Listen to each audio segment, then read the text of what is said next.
नमस्ते। मैं डॉक्टर संपतराम रहगर सह आचार्य राजनीति विज्ञान SRP गवर्नमेंट कॉलेज बांदी हुई।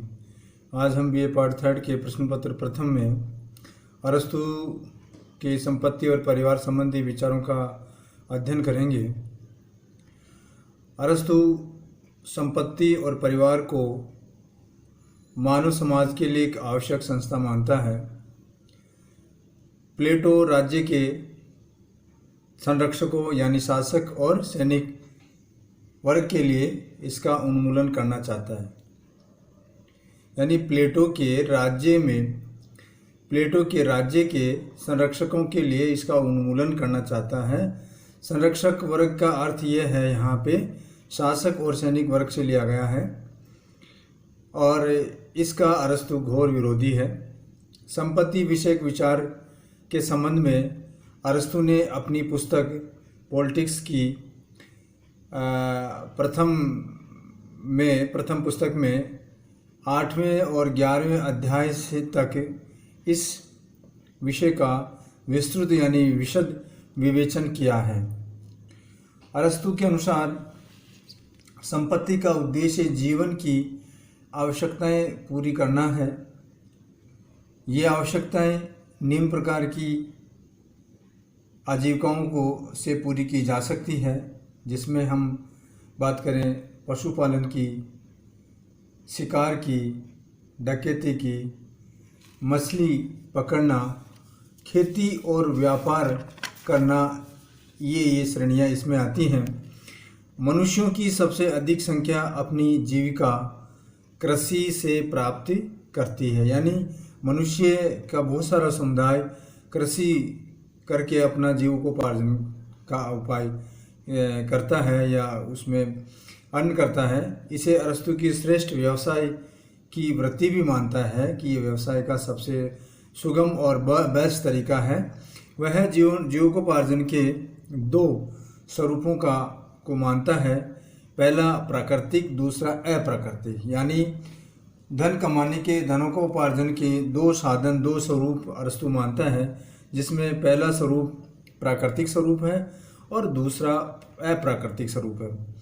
प्राकृतिक स्वरूप का अर्थ यह है कि मनुष्य की आवश्यकताओं को पूरा करने वाला धन अर्जन करने का साधन ये उसी सीमा तक होना चाहिए जहाँ तक वह हमारी आवश्यकताओं को पूरा कर सके। किंतु जब इसमें सीमा का कोई विचार नहीं रखा जाता है और इसका लक्ष्य केवल धन कमाना और अपरिमित संपत्ति का संग्रहण करना होता है, तो ये बिल्कुल अप्राकृतिक और निंदनीय हो जाता है। यानी ये बिल्कुल अप्राकृतिक धनोपार्जन के श्रेणी में आता है।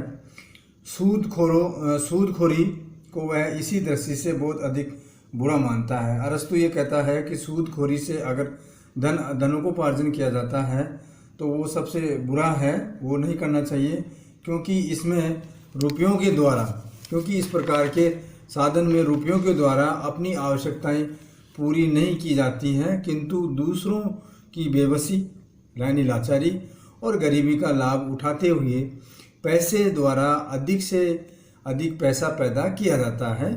अरस्तु के शब्दों में धन कमाने का सबसे घृणित उपाय सूद लेना है और इसको घृणित होना बुद्धि संगत है। अरस्तु ने संपत्ति के वितरण के संबंध में भी सुंदर विवेचना की है। उसके मतानुसार वस्तुतः समाज में धन के दूषित वितरण से ही आर्थिक विषमताओं को जन्म दिया है या जन्म होता है। धनी निर्धन का भेद किया जाता है या भेद होता है। भीषण असंतोष और साम्यवाद आदि क्रांतिकारी विचारधाराओं की उत्पत्ति इसी प्रकार से हुई है। इसके संबंध में अरस्तु ने 3 प्रकार की वैकल्पिक व्यवस्थाओं का वर्णन किया है। वो 3 प्रकार की वैकल्पिक व्यवस्था क्या हैं, किस प्रकार से हैं, जिसमें पहली वैकल्पिक व्यवस्था है भू संपत्ति व्यक्तिक हो किंतु इसका उपयोग सामूहिक हो, सब लोग इसका समान रूप से उपयोग कर सकें।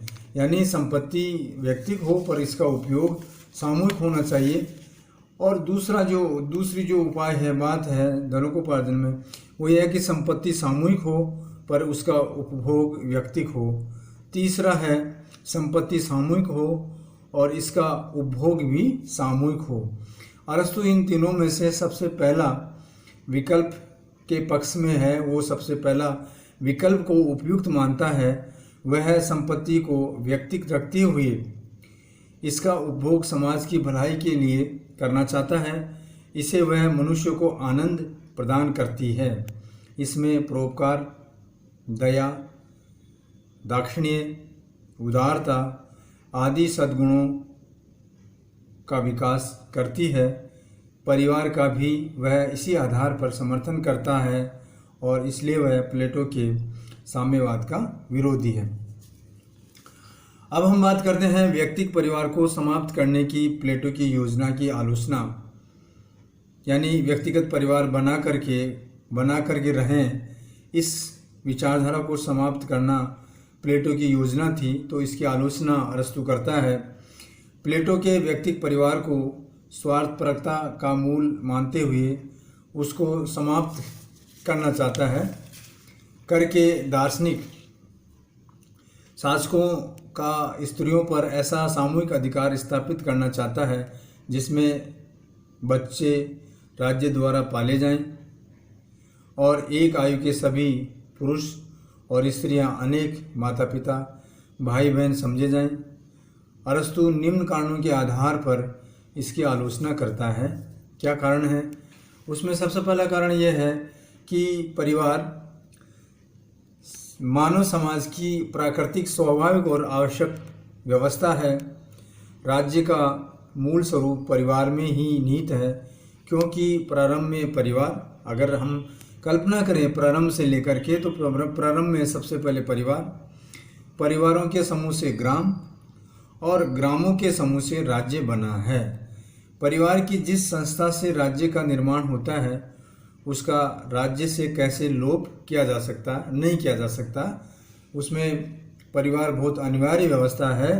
तो यहाँ पे प्लेटो के जो व्यक्तिगत परिवार की जो अवधारणा है उसको वो समाप्त करना चाहता है। तो इसके विपक्ष में अरस्तु ये कहता है कि ये एक प्रारंभिक अवस्था थी और इसको विलोप नहीं किया जा सकता है। दूसरा, मनुष्य के व्यक्ति के विकास के लिए जिस प्रकार संपत्ति की आवश्यकता होती है वैसे ही परिवार की भी आवश्यकता, यानी बराबर महत्व है। जिस प्रकार से व्यक्ति के विकास के लिए संपत्ति की आवश्यकता होती है उसी भांति ही परिवार भी बहुत आवश्यक संस्था है। तीसरी जो आलोचना है, परिवार नैतिक गुणों के विकास की दृष्टि से आवश्यक है, क्योंकि परिवार ही एक ऐसी संस्था है जिसमें व्यक्ति को नैतिक गुण प्रदान किए जाते हैं, दिए जाते हैं, उसको प्रशिक्षित किया जाता है, जिसमें व्यक्ति उदारता, स्वार्थ त्याग, परोपकार, संयम आदि सद्गुणों का विकास करता है। परिवार में रह कर के इन सब गुणों को वो ग्रहण करता है। प्लेटो यह समझता है कि राज्य जब तक एक विशाल परिवार का रूप धारण करेगा, प्लेटो का ये मत है। प्लेटो ये कहता है, ये समझाता है कि राज्य जब तक एक विशाल परिवार का रूप धारण करेगा तभी उसमें तेरे मेरे सब झगड़े मिट जाएंगे, राज्यवासियों में प्रेम बढ़ेगा, व्यक्तिगत परिवार न रहने पर सब छोटे बड़े राज्य की बड़ी आयु वाले व्यक्तियों के पुत्र समझे जाएंगे। अरस्तु ने इस व्यवस्था की खिल्ली उड़ाते हुए, मजाक उड़ाते हुए ये कहा है कि इस प्रकार अनेक व्यक्तियों की संतानें होने पर भी पुत्र को वो प्रेम और संरक्षक नहीं मिलेगा जो आजकल व्यक्तिगत परिवार में बच्चे को अपने माँ बाप से मिलता है। प्रेम का क्षेत्र जितना ही अधिक विस्तृत होता है उसकी गहराइयाँ तथा प्रगाढ़ता की मात्रा भी उतनी ही कम होती जाती है। जो सबका बच्चा होता है वह किसी से भी अधिक स्नेह प्राप्त नहीं कर पाता, यानी इंडिविजुअल जो माता पिता का प्यार बच्चे को मिलता है वो सामूहिक रूप से किसी बच्चे को नहीं मिलता है। प्लेटो की व्यवस्था में प्रत्येक नागरिकों के हजारों बच्चे होंगे तथा प्रत्येक बच्चे के हजारों पिता होंगे। इनमें कभी वैसा प्रेम नहीं हो सकता है जैसा कि व्यक्तिगत परिवार वाले माता पिता बच्चों में पाया जाता है, इसमें कोई दोहरा ही नहीं है, क्योंकि सब बच्चों के पिता सब हैं और सब के पिता सब बच्चे हैं। तो ऐसे में अगर हम व्यक्तिक परिवार की कल्पना करें तो व्यक्तिक परिवार में बच्चे को ज़्यादा प्यार मिलता है, ज़्यादा संस्कारित होता है, ज़्यादा वो गुणी होता है, उसमें ज़्यादा संस्कार निहित होते हैं। तो प्लेटो यहाँ कहता है, अरस्तु ये कहता है कि इस स्थिति पर अरस्तु ने क्रूर व्यंग करते हुए लिखा है कि प्लेटो की पद्धति के अनुसार किसी भी पुत्र होने की अपेक्षा किसी व्यक्ति का वास्तविक चचेरा होना अधिक अच्छा है। यानी पुत्र के बजाय कहीं अगर वास्तविक चचेरा भाई हो जाए या चाचा हो जाए तो वो ज़्यादा महत्व रखता है, न कि पुत्र रखता है, क्योंकि इसमें अपनी संतान न होने पर भी परिवार में जितना स्नेह, दुलार, संरक्षक और सुरक्षा प्राप्त होती है उतनी प्लेटो के बेटे को भी नहीं मिलती है। अरस्तु के अनुसार बच्चों की देखरेख के लिए राज्य की ओर से स्थापित शिशुशालाएं और दाएं माँ बाप तथा परिवार का स्थान कभी नहीं ले सकती हैं। वो सोचे कि भाई माँ बाप हैं, वो इस प्रकार का दायित्व नहीं ले सकती हैं। अब हम बात करते हैं संपत्ति विषयक अथवा आर्थिक साम्यवाद की आलोचना। प्लेटो के संपत्ति और आर्थिक साम्यवाद की आलोचना कैसे की जाती है या कैसे की गई है, उसमें प्लेटो के साम्यवाद की आलोचना में अरस्तु ने निम्नलिखित तर्क दिए हैं।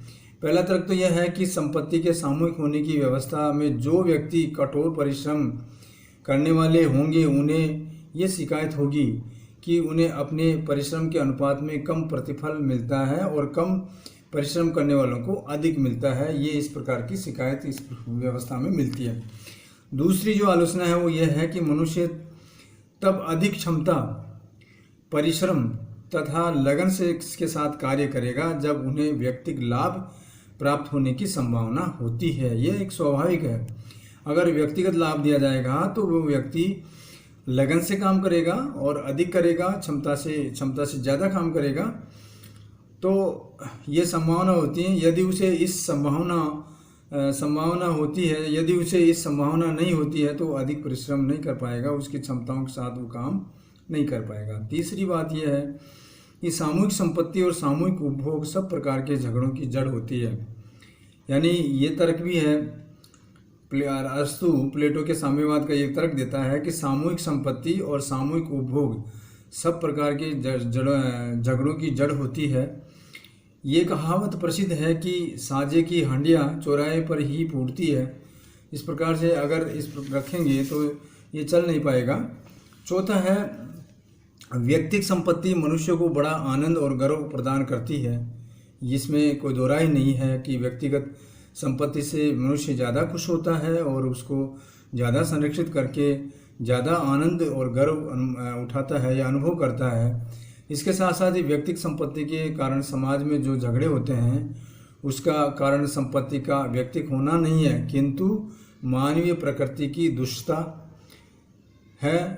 से होता है। शिक्षा द्वारा यदि मानवीय प्रकृति को सुधार दिया जाए तो ये झगड़े उत्पन्न ही नहीं होंगे, ये झगड़े समाप्त हो जाएंगे।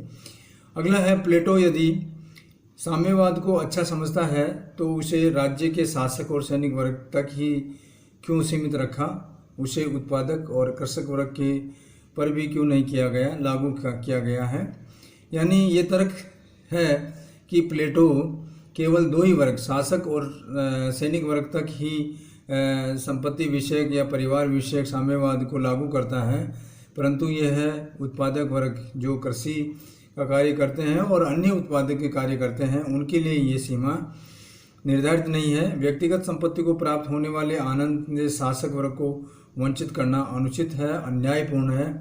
प्लेटो का ये मानना है कि व्यक्तिगत संपत्ति शासक वर्ग प्राप्त नहीं कर सकता है तो उसके साथ तो अन्याय हुआ ना, उसके साथ न्याय नहीं हुआ, वो आनंद नहीं उठा सकता है, तो ये एक अन्यायपूर्ण है। इसके साथ साथ ही ये बात भी सामने आई है, अरस्तु ये कहता है कि इतिहास और मानव जाति का पुराना अनुभव यह है कि प्लेटो के साम्यवाद का पोषण नहीं है, क्योंकि ऐसा साम्यवाद इतिहास में कहीं नहीं पाया गया। ये देखा गया कि प्लेटो के द्वारा जो बनाया गया साम्यवाद है वो इतिहास में कहीं भी नहीं पाया जाता है। अब हम बात करते हैं, अरस्तु की इस आलोचना में कई दोष पाए जाते हैं। अरस्तु ने प्लेटो के साम्यवाद की जो आलोचना की गई है उस आलोचना के अंतर्गत कई दोष बताए गए हैं उन दोषों की चर्चा करेंगे। पहला दोष तो यह है कि अरस्तु ये मान करके चलता है कि प्लेटो का साम्यवाद सब लोगों के लिए है, राज्य में रह रहे सभी व्यक्तियों के लिए है। वस्तुतः प्लेटो का जो साम्यवाद है वो केवल सैनिक और शासक वर्ग तक ही सीमित है। केवल दो ही वर्गों को उसका में रखा गया है, दायरे में रखा गया है। इसके साथ ही अरस्तु का ये कहना भी ठीक नहीं है कि साम्यवाद की व्यवस्था इतिहास में कहीं प्रचलित नहीं है। ऐसा नहीं है। यूनान के इतिहास को अगर हम उठा के देखें तो संपत्ति पर समांस तथा राज्य के स्वामित्व पर कई उदाहरण देखने को मिलते हैं। इसके साथ साथ ही तीसरी बात यह आई है आलोचना में, दोष में, अरस्तु द्वारा साम्यवाद को अत्यधिक महत्व देना है। वस्तुतः प्लेटो शिक्षा द्वारा ही दार्शनिक शासकों के अधपतन को रोकना चाहता है। शिक्षा इसकी मुख्य औषधि है और साम्यवाद पूरक अथवा अनुषंगिक औषधि है। अरस्तु ने गलती से इसे मुख्य मान लिया गया। ऐसी गलतियां तो ध्यान में रखते हुए प्लेटो अथवा अरस्तु के ग्रंथों में प्रसिद्ध अंग्रेजी अनुवादक जावेट ने लिखा है कि प्लेटो की रिपब्लिक और लाज पर अरस्तु की आलोचनाएं भ्रांतियां तथा असंगतियों से भरी हुई है। धन्यवाद।